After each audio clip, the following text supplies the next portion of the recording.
Accord de 1968, les 3 choses que la France veut changer.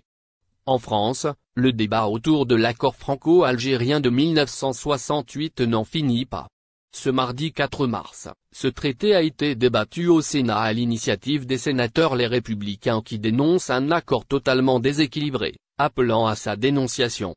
Le gouvernement français, représenté lors des débats par le ministre délégué chargé de l'Europe Benjamin Haddad, semble avoir changé de ton après l'intervention du président Emmanuel Macron et a étalé sa position qui consiste en une renégociation pour durcir les conditions de l'immigration familiale algérienne au profit d'une immigration plus qualifiée.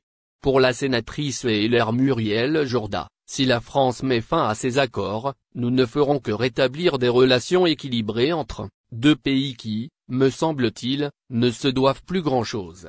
Révision de l'accord de 1968, les 3 pistes proposées par Paris.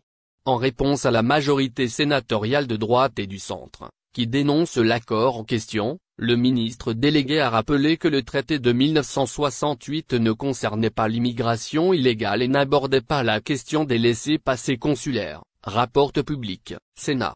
Dans le volet de l'immigration illégale, l'Algérie relève pour l'essentiel du droit commun et non d'un accord dérogatoire, a indiqué l'intervenant.